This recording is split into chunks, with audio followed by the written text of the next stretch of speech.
Hello students, last class में हमने sodium chloride और सोडियम हाइड्रोक्साइड के बारे में पढ़ लिया था, कास्टिक सोडा के बारे में पढ़ लिया था।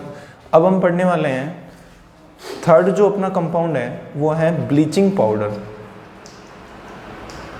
ब्लीचिंग पाउडर थर्ड जो अपना कंपाउंड है वो है ब्लीचिंग पाउडर। ठीक है, तो थर्ड कंपाउंड के बारे में अपन पढ़ने वाले हैं। ब्लीचिंग पाउडर जो होता है वो किसके काम आता है? ब्लीच करने के काम आता है। ठीक है, और ब्लीचिंग पाउडर का यदि अपन केमिकल फॉर्मूला देखें तो वो क्या होता है? CaOCl2 यानी कि कैल्शियम ऑक्सी क्लोराइड।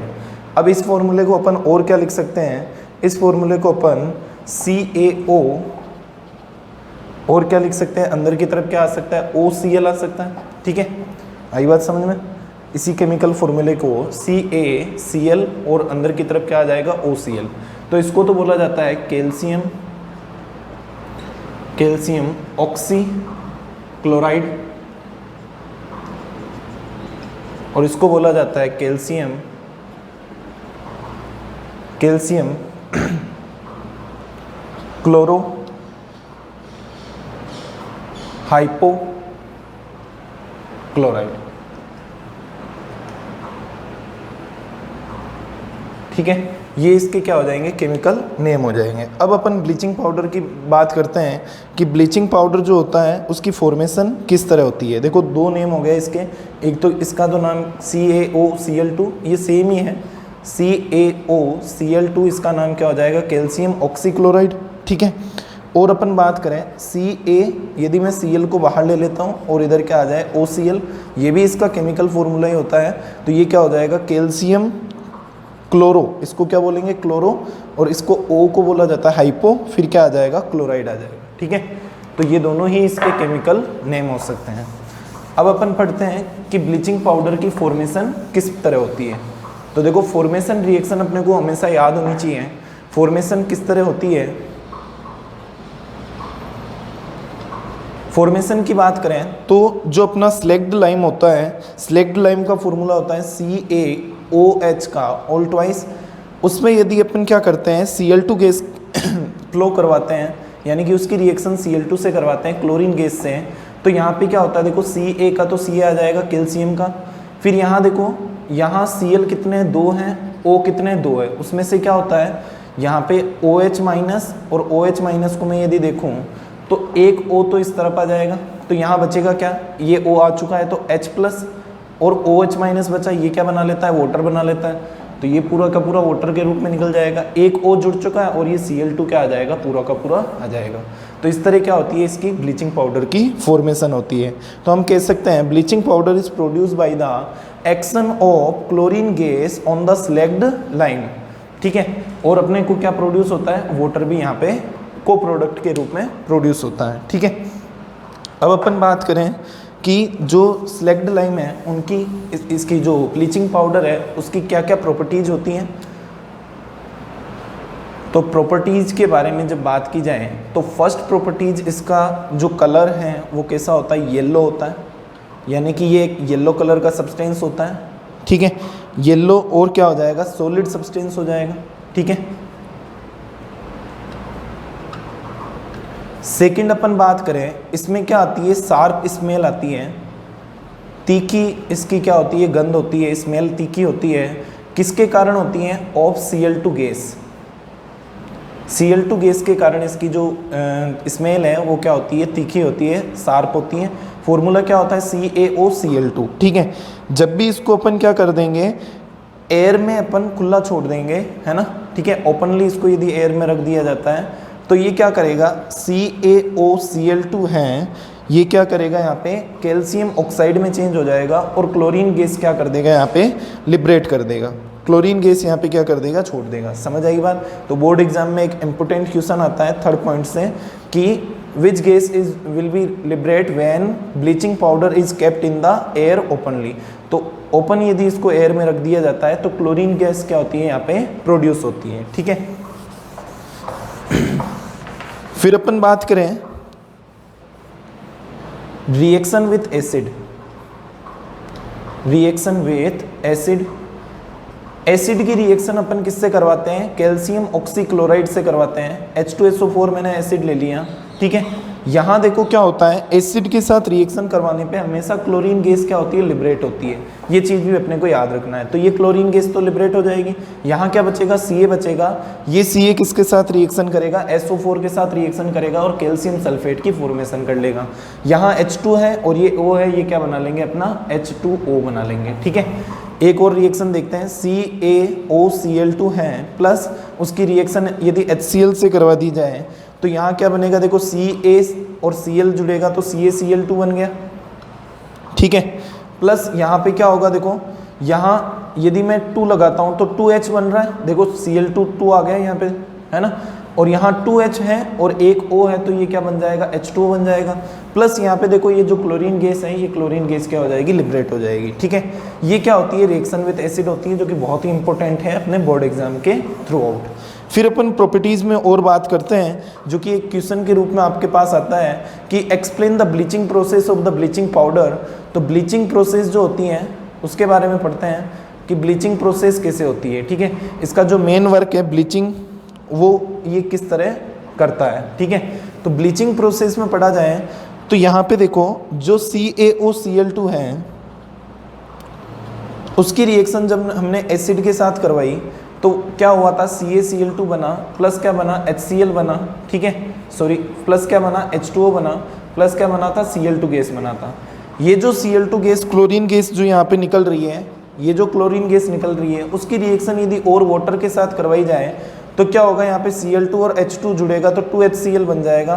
बचेगा क्या, केवल ऑक्सीजन बचेगा। ये जो ऑक्सीजन होता है, इस ऑक्सीजन को बोला जाता है नैनसेट एटॉमिक ऑक्सीजन। ठीक है, इस ऑक्सीजन को क्या बोला जाएगा, नैनसेट एटॉमिक ऑक्सीजन। ये जो एटॉमिक ऑक्सीजन होती है यही क्या करती है, ब्लीचिंग प्रोसेस को अंजाम देती है। ठीक है, अब इसमें क्या होगा, जैसे मैं क्या करता हूँ, कोई कलर्ड सब्सटेंस लेता हूँ,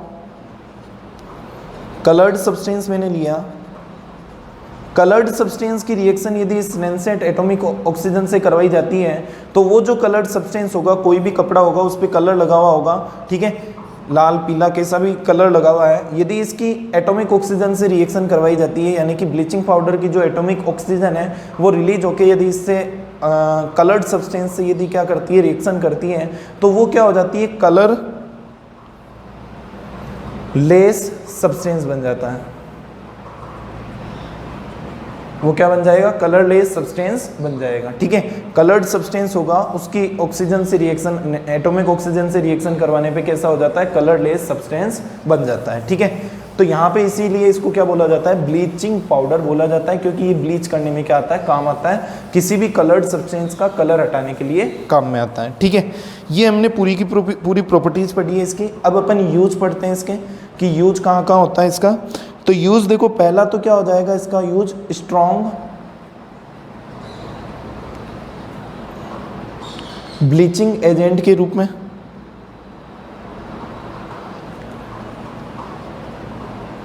सेकंड इसका जो यूज है वो किस में होगा, एज एन एंटीसेप्टिक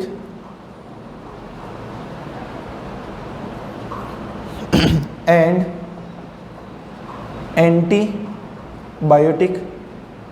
एंटीबायोटिक के रूप में और एंटीसेप्टिक के रूप में होता है। थर्ड क्या है, इसका यूज होता है पेपर इंडस्ट्री में।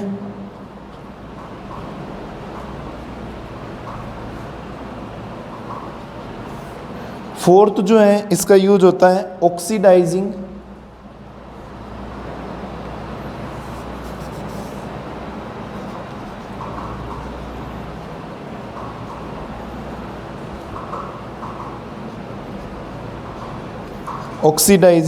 एजेंट के रूप में। फिफ्थ इसका जो है वो सभी में आता है, एज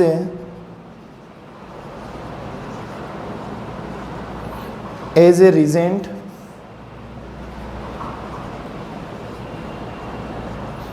इन लेबोरेटरी।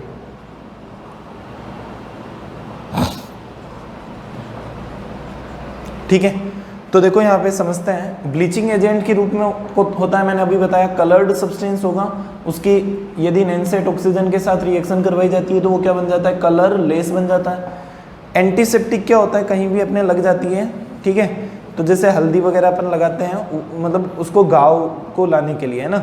वैसे ही एंटीसेप्टिक का वर्क क्या होता है, एंटीसेप्टिक का वर्क होता है कोई भी अपने चोट वगैरह लग जाए तो उस पर किसी भी प्रकार से अपन क्या करते हैं, बैक्टीरिया वगैरह को किल करने के लिए अपन एंटीसेप्टिक का यूज करते हैं, ठीक है। एंटीबायोटिक जो कि अपने दर्द को कम करने के लिए, जो अपने रोगाणु हैं उनको खत्म करने के लिए जो लिया जाता है वो एंटीबायोटिक हो जाएगा। पेपर इंडस्ट्री में क्या होता है, इसका यूज होता है ऑक्सीडाइजिंग एजेंट के रूप में। तो देखो ऑक्सीडाइजिंग एजेंट क्या होता है, अगले चैप्टर में अपन पढ़ेंगे। एक तो होता है ऑक्सीडेशन होता है, एक होता है रिडक्शन, ठीक है। तो जो भी ऑक्सीडेशन करवाता है वो क्या कहलाता है, ऑक्सीडाइजिंग कहलाता है, ठीक है। जो भी ऑक्सीडेशन करवाता है वो क्या कहलाता है, ऑक्सीडाइजिंग एजेंट कहलाता है, ठीक है। जैसे इससे ऑक्सीजन जो निकल रही है वो ऑक्सीजन क्या होती है, किसी दूसरे से कनेक्ट होती है। तो ऑक्सीजन किसी दूसरे को देता है जो, वो क्या होता है, ऑक्सीडाइजिंग एजेंट होता है, क्योंकि ये ऑक्सीजन देके किसी का क्या कर सकता है, ऑक्सीडेशन कर सकता है। और रिएजेंट इन लेबोरेटरी ये सभी में आ जाएगा, ठीक है। तो यहाँ पे अपना ब्लीचिंग पाउडर खत्म होता है। ब्लीचिंग पाउडर के बाद अपना जो अगला कंपाउंड है वो है बेकिंग सोडा। बेकिंग सोडा को क्या बोला जाता है, और बेकिंग सोडा जो है उसको क्या बोला जाता है, ईटिंग सोडा भी बोला जाता है। इसका जो केमिकल फॉर्मूला होता है, केमिकल फॉर्मूला क्या होता है, NaHCO3, ठीक है। जिसको अपन प्रोनाउंस क्या करेंगे, NaHCO3 जो है उसको बोला जाएगा सोडियम हाइड्रोजन कार्बोनेट, ठीक है। सोडियम हाइड्रोजन कार्बोनेट या फिर बोला जाता है सोडियम बाइकार्बोनेट, ठीक है।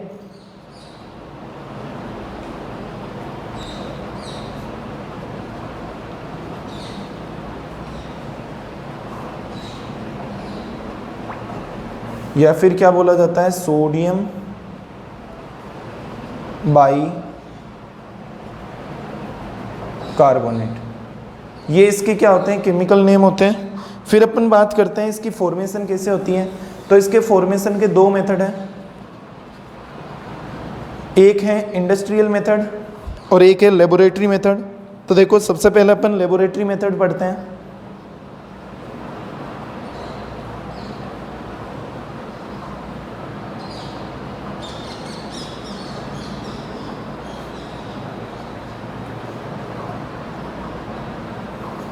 लेबोरेटरी मेथड में क्या किया जाता है, लेबोरेटरी मेथड में जो Na2CO3 है, Na2CO3 प्लस क्या किया जाता है, CO2 प्लस क्या होता है, H2O, ठीक है। ये जो Na2CO3 है उसका जो एक्वस सॉल्यूशन है, ठीक है, उसमें क्या करते हैं अपन, CO2 गैस क्या करते हैं, पास करते हैं। और CO2 पास करने पे क्या होता है, देखो यहाँ पे समझना, Na है, Na का क्या आएगा, Na, तो 2Na है तो मैं यहाँ पे 2 लगा देता हूँ। यहाँ पे देखो H है, H भी 2 है तो आगे 2 लगा हुआ है। फिर यहाँ देखो C है, C भी 2 है तो देखो C 2 लगा हुआ है, समझ आई बात। फिर देखो ऑक्सीजन कितने हैं, 3 2 5 और 1 कितना है, 6। तो मैं यहाँ पे क्या कर देता हूँ, ऑक्सीजन 3 कर देता हूँ, क्योंकि 3 2 से क्या हो जाएगा, 6। तो ये जो सभी हैं इसको क्या बोला जाता है, सोडियम कार्बोनेट। ये क्या होती है, कार्बन डाइऑक्साइड।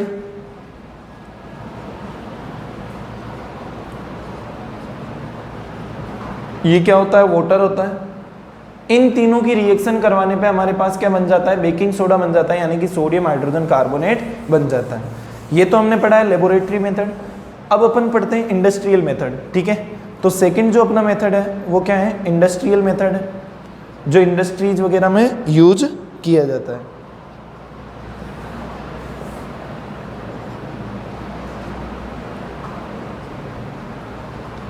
इंडस्ट्रियल मेथड में क्या होता है, यहाँ पे अपन क्या करते हैं, यूज करते हैं कॉमन सोल्ट का, यानी कि NaCl का यूज करते हैं। NaCl में क्या क्या डाला जाता है, NaCl में अमोनिया डाला जाता है, प्लस कार्बन डाइऑक्साइड उसमें डाली जाती है, पास करवाई जाती है, प्लस क्या करवाया जाता है, कार्बन डाइऑक्साइड प्लस उसमें वाटर भी क्या की जाती है, रिएक्ट करने के लिए डाली जाती है। तो यहाँ क्या होगा, देखो Na है, Na आ जाएगा। देखो यहाँ पे NaHCO3 बनाना है हमें, इसका एक H निकलेगा, देखो ये H प्लस और OH माइनस में टूटेगा तो एक H आ जाएगा यहाँ पे, OH माइनस यहाँ बचा हुआ है, देखो ये निकल गया, ये वाला भी निकल गया। फिर क्या होगा, CO3 लाना हमें, तो यहाँ पे देखो ये CO2 है, CO2 के अपने को एक और ऑक्सीजन बढ़ाना है, तो ये वाला ऑक्सीजन भी क्या आ गया अपने यूज में आ गया, ठीक है। अब देखो बचा क्या है, ये वाला भी पूरा यूज में आ चुका है ना। यहाँ से केवल बचा है हाइड्रोजन बचा है, और यहाँ क्या बचा है अपना क्लोरीन बचा है, यहाँ क्या बचा है NH3। ये हाइड्रोजन जाएगा NH3 के पास, तो ये क्या बना लेगा, हाइड्रोजन से रिएक्ट करके ये बना लेगा NH4 बना लेगा, NH4 प्लस, और ये क्लोरीन आएगा, ये क्या है Cl माइनस, तो NH4 प्लस और Cl माइनस यदि आपस में कनेक्ट हो गए तो क्या बना लेंगे NH4Cl। ये है अमोनियम, ये क्लोराइड, तो क्या बना लेगा अमोनियम क्लोराइड, ठीक है। आई बात समझ में। तो इस तरह क्या होता है इंडस्ट्री में अपने ईटिंग सोडा या बेकिंग सोडा का फॉर्मेशन होता है। अब अपन बात करते हैं इसकी प्रॉपर्टीज की। तो प्रॉपर्टीज में फर्स्ट प्रॉपर्टीज ये सॉलिड है या कैसा है वो देखेंगे। तो फर्स्ट इसका क्या है, सॉलिड ही है, ठीक है। सेकंड अपन बात करें तो कैसा होता है, ये वाइट होता है, और कैसा होता है क्रिस्टलाइन होता है,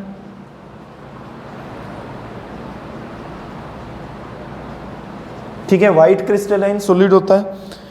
थर्ड अपन बात करते हैं कि इसकी प्रॉपर्टीज में अपन केमिकल रिएक्शन की बात करते हैं। NaHCO3 है अपने पास, जब इसको क्या किया जाता है, गर्म किया जाता है, हीट किया जाता है, तो हीट करने का सिंबल ये होता है, ठीक है। हीट करने पे ये क्या होता है Na2CO3 में चेंज हो जाता है, यानी कि हीटिंग करने पे ये Na2CO3 में चेंज होगा, प्लस क्या होगा इसका H2O बनेगा, प्लस कौन सी गैस लिबरेट होती है, CO2 गैस क्या हो जाती है, लिबरेट हो जाती है, यानी कि बाहर निकल जाती है, ठीक है।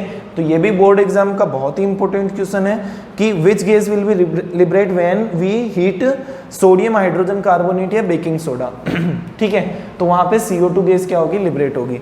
ब्लीचिंग पाउडर में कौन सी हो रही थी, क्लोरीन गैस, यहाँ कौन सी होती है, CO2 गैस लिबरेट होती है, ठीक है। यहाँ तक अपने को चीज समझ में आई। अब देखो यहाँ पे समझो फोर्थ प्रॉपर्टीज की क्या है कि जब इसको वाटर में डाला जाता है तो वाटर में ये कैसा सॉल्यूशन बनाता है, तो ये एल्केलाइन सॉल्यूशन बनाता है। देखो यहाँ पे NaHCO3 है, NaHCO3 को वाटर में डाला गया है, H2O में डाला गया, तो ये एल्केलाइन सॉल्यूशन बनाएगा। क्यों बनाएगा वो हमने देखो, मैं जब pH का यूसेज बता रहा था, pH इन एवरीडे लाइफ, तो pH इन एवरीडे लाइफ में भी मैंने बताया था कि जब भी स्टंग ऑफ इंसेक्ट होता है तो स्टंग ऑफ इंसेक्ट से हमें फॉर्मिक एसिड मिलता है और स्किन पे क्या होती है, इरिटेशन होती है। तो वहां पे किसका यूज किया जाता है, सोडियम हाइड्रोजन कार्बोनेट का यूज किया जाता है, क्योंकि इसका जो एक्वस सॉल्यूशन होता है वो क्या करता है, वहां पे वो एक एल्केलाइन सॉल्यूशन बनाता है। एल्केलाइन सॉल्यूशन का मतलब है यहाँ पे क्या बनाता है, ये बेसिक सॉल्यूशन बनाता है, ठीक है। ये कैसा बनाएगा, बेसिक सॉल्यूशन बनाएगा, ठीक है। आई बात समझ में। तो यहाँ अपन बात करते हैं ये बेसिक सॉल्यूशन क्यों बनाएगा। तो देखो NaHCO3 है जो किसके साथ रिएक्शन करेगा, Na यहाँ से OH निकलेगा उसके साथ, तो NaOH बनाएगा, प्लस क्या आ जाएगा यहाँ पे, यहाँ देखना Na प्लस है और ये क्या है HCO3 माइनस है, ये क्या है H प्लस है और ये क्या है OH माइनस है। तो ये NaOH के साथ रिएक्ट कर गया, ये H HCO3 के साथ रिएक्ट करेगा तो क्या आ जाएगा H2CO3, यानी कि कार्बोनिक एसिड बना देगा।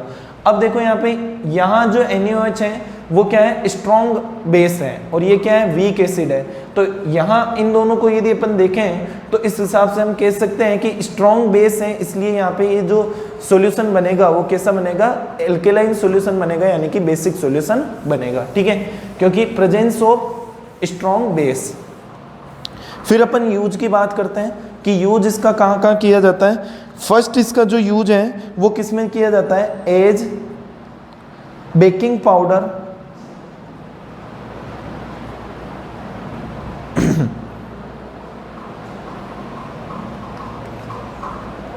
इन फूड। जो इडली डोसा वगैरह बनाते हैं अपन, केक बनाते हैं, तो उसमें अपन बेक करते हैं, उसको बेक यानी गर्म करते हैं। तो बेक करते हुए, बेक यानी गर्म करना है ना, तो बेक करते हुए वहाँ पे क्या किया जाता है, बेकिंग पाउडर डाला जाता है ताकि वो सभी के सभी क्या हो जाए, वहाँ पे फूल जाए या फिर वो स्वादिष्ट हो जाए, ठीक है। तो उनके फूलने पे क्या होंगे, उसके ऊपर छोटे छोटे छिद्र आ जाएंगे, छोटे छोटे रोम आ जाएंगे, उससे क्या होगा, वो टेस्टी हो जाएंगे। जैसे इडली है, केक है ना, ठीक है, क्योंकि उससे CO2 गैस निकलती है। अभी हमने देखा है बेकिंग सोडा को गर्म करने पे क्या गैस निकलती है, CO2 गैस, ठीक है। अब देखो ये और क्या करता है काम, ये भी एंटा एसिड अभी मैंने बताया एंटासिड के रूप में वर्क करता है। थर्ड, ये भी किसके काम में आता है, एंटीसेप्टिक के रूप में काम आता है, बैक्टीरिया वगैरह को चोट लगे हुए पे रोकने के लिए, कहीं भी हमारे लग जाए जहाँ से खून बह रहा है और बैक्टीरिया का अटैक हो सकता है, तो उसके बैक्टीरिया का अटैक को कम करने के लिए एंटीसेप्टिक का यूज किया जाता है, उसमें भी NaHCO3 का यूज करेंगे। एंटासिड यानी कि एसिड का एंटी, ठीक है, वो क्या होगा, बेस होगा। तो अभी मैंने बताया आपको बेसिक सॉल्यूशन होता है ये, ठीक है। इसका जो अपना एक और यूज है वो है फायर एक्सटिंग्विशर के रूप में। फायर एक्सटिंग्विशर क्या होता है, देखो फायर को बुझाने वाला यानी कि आग को बुझाने वाला क्या होगा, फायर एक्सटिंग्विशर होगा। उसके रूप में ईटिंग सोडा का, बेकिंग सोडा का यूज किया जाता है। क्यों? क्योंकि देखो जहाँ भी आग लगी हुई है वहाँ यदि बेकिंग सोडा अपन यूज करते हैं तो ये आग से जलने के बाद कौन सी गैस लिबरेट करेगा, CO2 गैस, और CO2 गैस हमेशा क्या करती है, आग को बुझाती है, ठीक है। आई बात समझ में? अब अपन बात करते हैं इसका जो अगला यूज है वो कहाँ हो जाएगा, लेबोरेटरी रेजेंट के रूप में, ठीक है। यहां तक हमने बेकिंग सोडा पढ़ लिया है। अब अपने दो कंपाउंड और बचे हैं जो कि क्या है, वॉशिंग सोडा, और क्या है, वॉशिंग सोडा के बाद में अपना प्लास्टर ऑफ पेरिस, POP, जिनको अपनी अगली क्लास में डिस्कस करेंगे।